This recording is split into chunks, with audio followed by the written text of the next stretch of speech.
Quantum health, accelerated healing from within.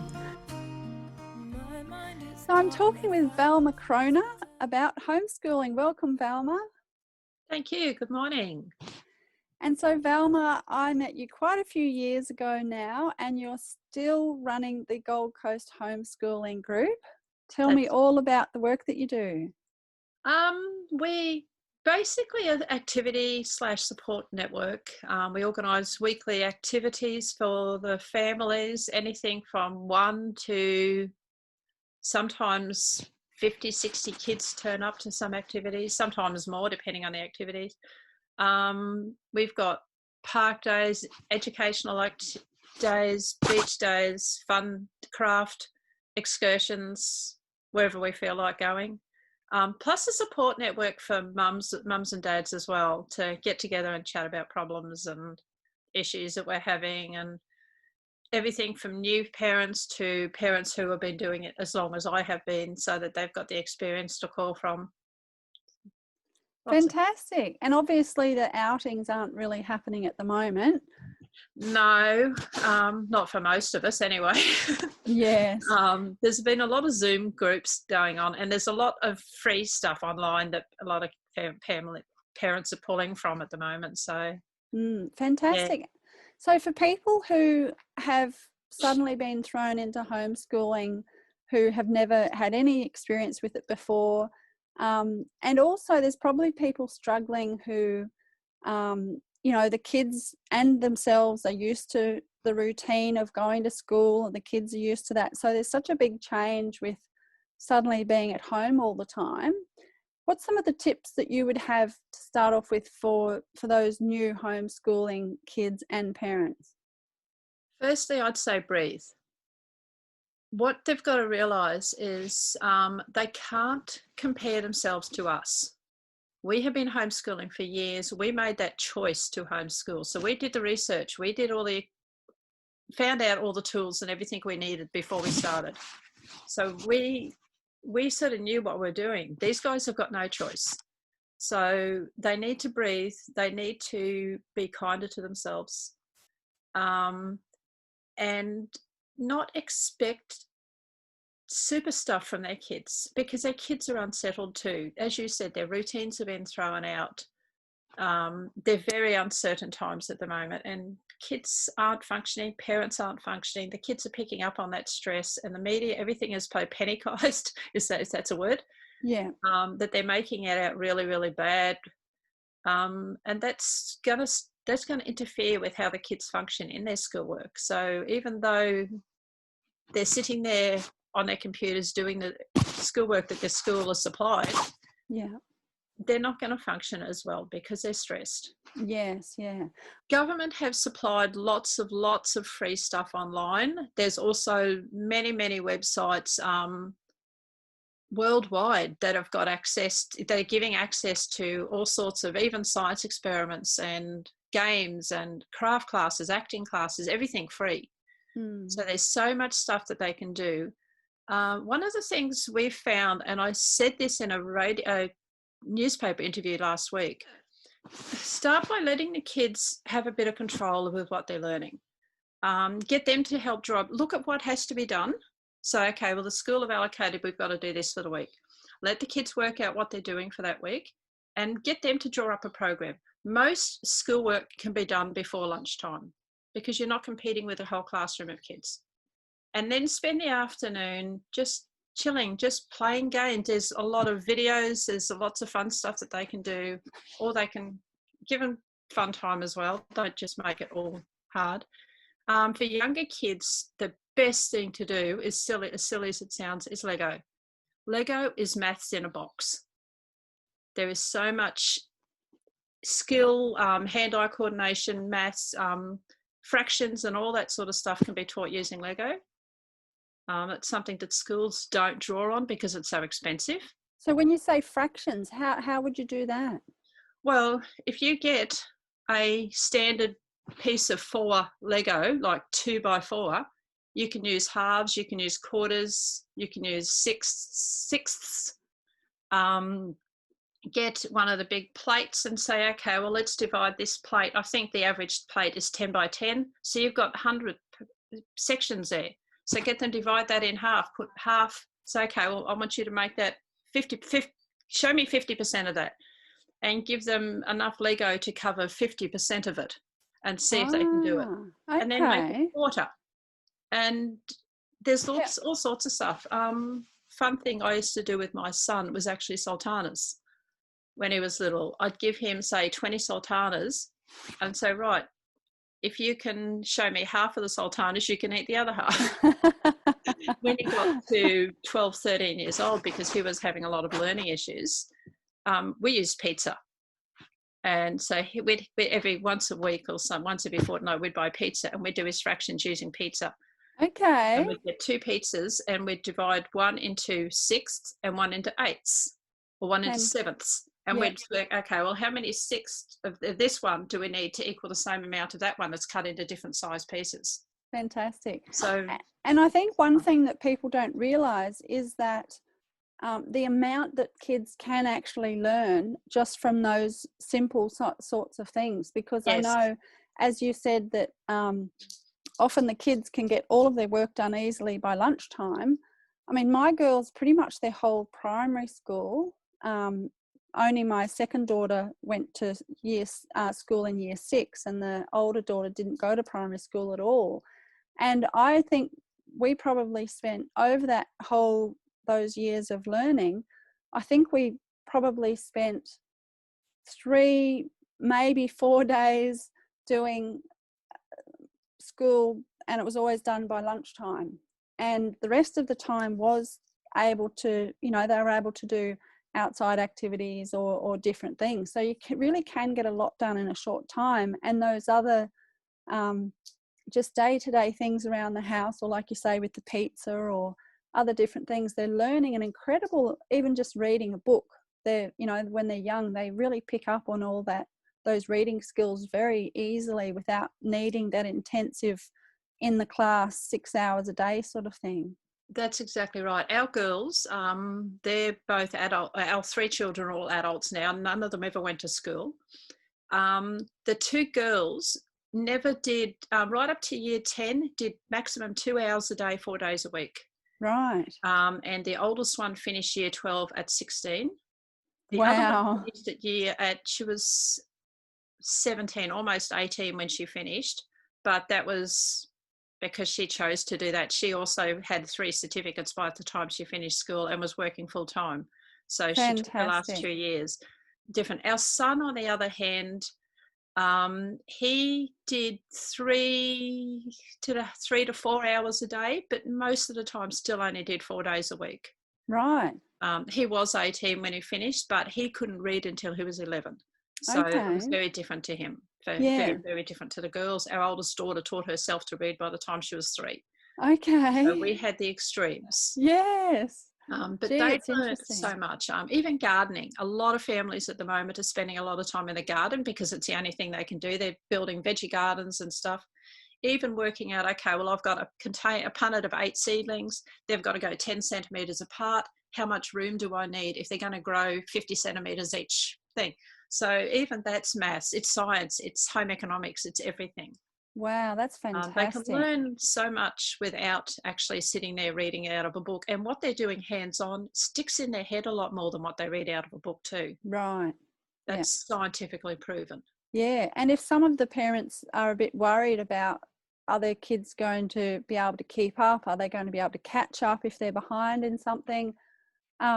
Like you say, that your kids got through never going to school. Mine never went to primary school, except Lily, the younger one, did the last year of primary school, but they've both been to uni.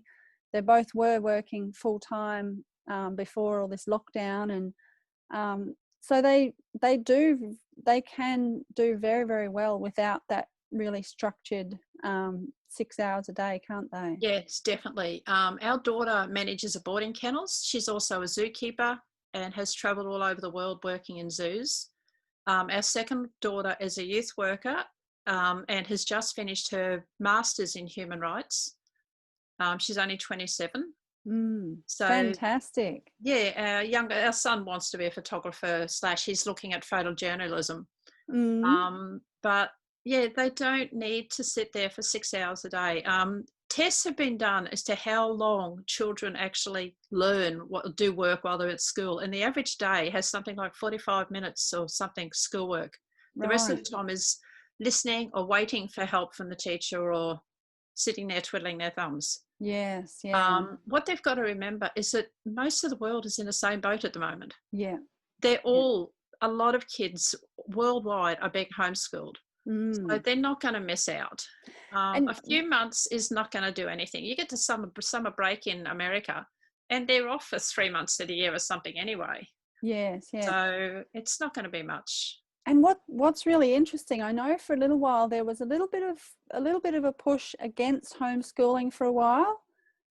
We don't really have to worry about that anymore, do we?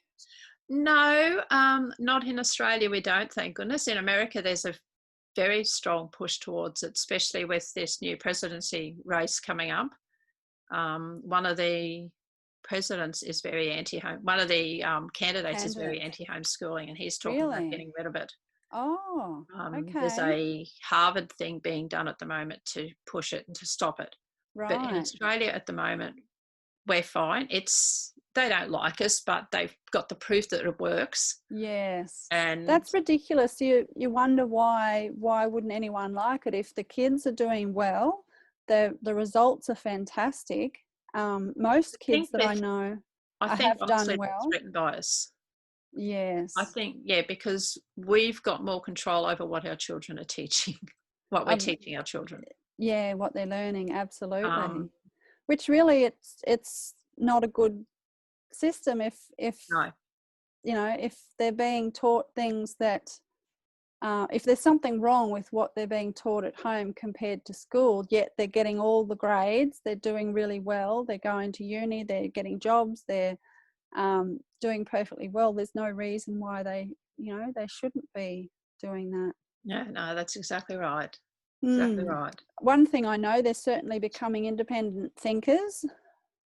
Very much so. And my 3 kids are very independent thinkers, even to me. I've been Mm. dealing with that the last few days. We Which, teach them to be very yeah, think for themselves, research stuff themselves, and make their own decisions. yes, absolutely. And you Um, know what? When mine went to school, it was a bit traumatic at the time, only because I was extremely unwell, and so they suddenly were thrown into school. But they did fine going to school all of a sudden, and because they had been very well socialised, they'd been to all the homeschooling groups over the years, to dance classes and friends around the neighbourhood, and um, but one thing that was very, very interesting that the teachers kept on saying for quite a while, especially in high school when you have more teachers for the kids, they were very surprised at how much the kids wanted to interact with the teachers.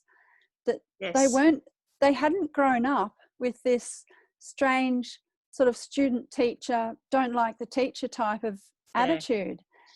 They had grown up with the teachers all being friends, parents of their friends, and where we would all interact and be involved in all the activities, and it was very interactive and very sort of almost like the other parents were like aunties and uncles, and so all of a sudden when my kids were at school, the teachers at the parent teacher nights, they were telling me how much the kids were really interacting and wanting to be involved and talking with the teacher. So that was quite amusing seeing all the feedback. Yeah, ours are the same. Our girls, when they were doing courses and things before they finished school, even our son he did a TAFE course in his last year of school, and it was exactly the same. They have no problem communicating with adults. I think Mm. because at home we don't segregate children into their ages. They're not all in year 1 and you're only allowed to talk to kids in year 1. Year 7 kids talk to year 1 kids, and that's how it is in the real life. Yeah. In the world, in the workplace, your boss talks to the junior staff, 16-year-old against a 60-year-old. There's no barriers in the real world. You've got to talk to them. Yeah. So the homeschooling has a very, very huge benefit in that area. Absolutely, yeah. They're not level, but they're more on par with the real world than Yes. the school system is. Yes, yeah. And one of the, well, many of the wonderful things about homeschooling, but a lot of the groups or the activities that we did were, which you're still doing or helping to organise, so many different things where they would interact and enjoy. I remember there was a medieval day. This was in a group down in northern New South Wales. And so all the parents, all the kids dressed up medieval, and we all brought a dish. It was a medieval dish. Oh, So you wow. had to research what did they eat in medieval times. And then someone came along who he had all the weaponry, and he'd do shows on medieval, he'd do presentations for medieval presentations. Wow. Yeah, so it would be so much fun for the kids and the parents as well. Oh, And yes. yeah, and then sports days. And are you still doing Wet and Wild in November? Yes, we still do Wet and Wild every Melbourne Cup Day. Okay. Yeah, Yeah, yeah. we have, sometimes 200 people turn up to that. Fantastic. Ice skating is once a term at least. We do ice skating once a term at least, generally, apart from this term. That's a bit different. We go rock climbing. We've had driver's education classes.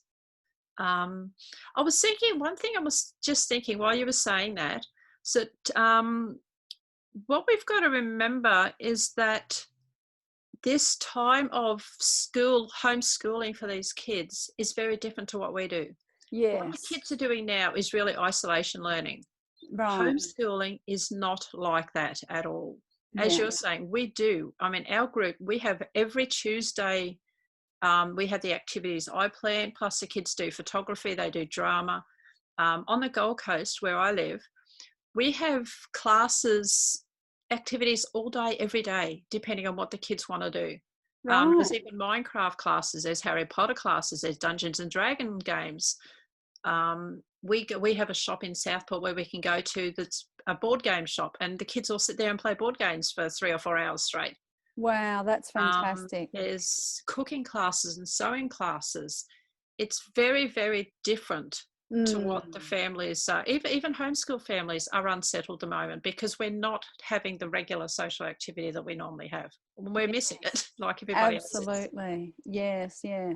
Actually, I must admit, when I was living in northern New South Wales, when I was about an hour away from where we had a group down there, I noticed the difference from when we were closer to the Gold Coast, and there were more activities and more things happening, and I really did miss that. And so it can be extremely isolating if you don't have that support network. That support work network really needs to be there. At the moment, a lot of the families are using Zoom. That's a wonderful way to do it, but it's still nothing like a face-to-face, a hug, a handshake, a pat on the back. Yes, and all the kids, in the park. and all the kids sitting around, involved, laughing, and doing all their things. Yeah, I mean, some groups are even at the church I go to. They're even having board game nights for their youth via Zoom. Okay. I do it. I don't know, but I've seen photos on Instagram, so I know they're doing it. Yeah, fantastic. But there's still a lot missing. Yes, yeah, absolutely. That's something that they got to realise, that people are saying that homeschool mums now, although we used to be called weird, are now they're realising that we're superheroes. We're not superheroes, and at the moment we're struggling just as much as they are because everything is so different for them and us. Absolutely. And I think too that there are some, maybe people can try, even though it's really, really difficult at the moment with all this isolation and what's happening, but maybe people can take an opportunity to really just try to relax and really connect with their kids again, because our society has just gone, like when we look back to when we were young, there was generally the one person in the family working. Usually the dad was working, the mum was usually a stay-at-home mum. and everything was so much slower and easier. When I say easier, you know, of course there were tough times and different challenges and what have you, but now it just seems like the world's going so fast. Both parents have to work to try and get ahead, and it's all just a bit of chaos. So maybe now people can actually take this opportunity, if they can, to really slow down and connect again with their kids. Yes, that's one of the important things I said in a newspaper interview. Parents, and I know some parents who are doing it that are home, that was like are now homeschooling. They're spending time teaching their kids to sew, making the veggie garden with them, actually bonding with the children. They get, like I said before, most schoolwork can be done in 2 hours or so before lunch. After lunch, spend their time bonding, play board games, build a veggie garden, sit there and play noughts and crosses, or we're building Lego as a family at the moment. Yes, yeah. Just trying to start it off sorting out Lego. Now we're building Lego. Yeah. And I guess in a way too, like thinking back with my kids, sometimes you have to sort of put those boundaries in place and just say, look, hang on a minute, no screens, no this or that. Let's just take this time to do this together. And yes. So you'd have to put the boundaries up, because otherwise they're going to get distracted by screens or games or whatever else. Yeah. Put those boundaries up and then really take the time to connect. Definitely. We've done that. We have time straight after dinner at night time where we actually do family trivia together, and sometimes we Zoom with our other family members. There's a lot of online trivia for free at the moment, and a lot of it's family friendly. Where screens are put aside, apart from the fact we're actually using, because we use our iPads to write our questions sometimes, but apart from that, it's family time. Yes. Not sitting there watching YouTube or things like that. Yeah. Screens go away for a couple of hours after dinner, and then you're free to do what you want. Yes. It's just that quality time. One other thing that we've started doing during this time, and I should have done it years ago, is that my husband cooks dinner one night a week now, and my son cooks dinner one night a week now. So that gives them time. They've got to think, like the first week I told them to do it, they sort of stressed. One night, one ended up with leftovers and the other ended up, actually he made ramen. We had this most interesting ramen soup. Now for the last 3 weeks, every Friday night we have ramen soup of different sort. The other night he made miso soup. And Mother's Day, he's cooking dinner for me on Mother's Day. And it'll probably be other some sort of thing. But to do that, he's got to work out the ingredients, read the recipe, work out what he needs, work out how much it's going to cost, go to the shop and buy the stuff. We're still paying for the food, of course. But he's got to, so it's he's learning without realising he's learning. Yes. But at the same time, he's realising that, hey, Mum actually does a lot of work in this house. And this is how much effort she goes to make a meal. So they're learning to be, not just follow a recipe, they're learning to be part of a functioning household. And appreciating the work. And being appreciating. And then at the same time afterwards, they get appreciated back because they supply the meal. They get lots of thanks for it. Yes. So they're feeling more special.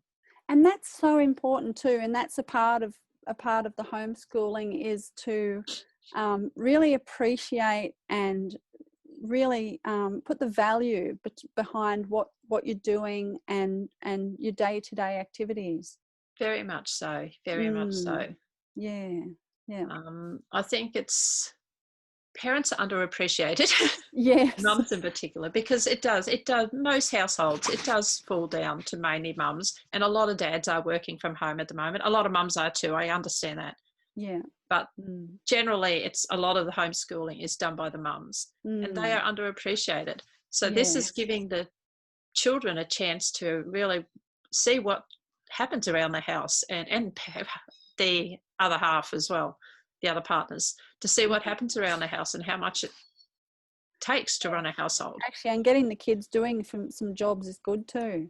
More chores, yes. It makes the kids chores. Children, they've proven that children who grow up doing chores are more appreciative of the world around them. They function better in a family themselves as adults. Yeah, fantastic. All right, well, thanks so much for chatting with me, Valma. And I can't believe you're still, so how old's your youngest young man? 18. 18. I Yeah. suppose he's not that far out of homeschooling now. No, he finished in August last year. Okay. And our oldest is 30. Yes, wow. So He's you've turned been 30 during lockdown.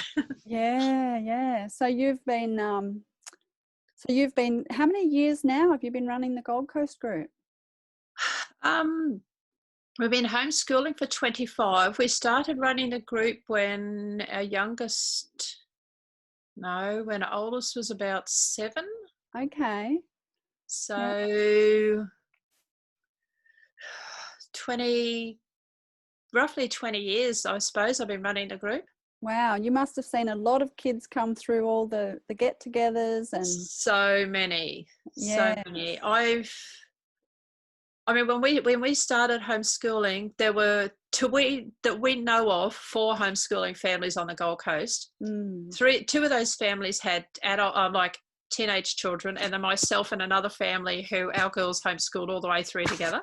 Wow. And then the next year, another family joined us who had children the same age as ours. And now I look at homeschooling on the Gold Coast, and there would be, I reckon, easy 4,000 or 5,000 homeschooling children on the Gold Coast. Right, fantastic. So it's grown exponentially. It's huge. Yeah, that's great. Well, great work. And I have to say personally, thank you so much for everything you've done, because I know for me it was wonderful to have that service. Well, it's not really it is a service at that wonderful gatherings that you were providing for everyone, bringing everyone together and networking and supporting, and now to all those other families that you're providing that support and connection. It's really wonderful and amazing. Thank you very much. And I still remember the Currumbin Wildlife Sanctuary at the bee place opposite the Currumbin Wildlife Sanctuary. Yes, I that's remember right. that day. That was one of the first days I met you. Okay, yes, yeah, wonderful. Oh, thank you. Thanks Thank you for having me. Valma Cronau. Cronau. Fantastic. Thank you, Valma. Thank you very much. You take care. You too. Thank you for joining me for Quantum Health with Diane Ellis, reaching optimum health and happiness.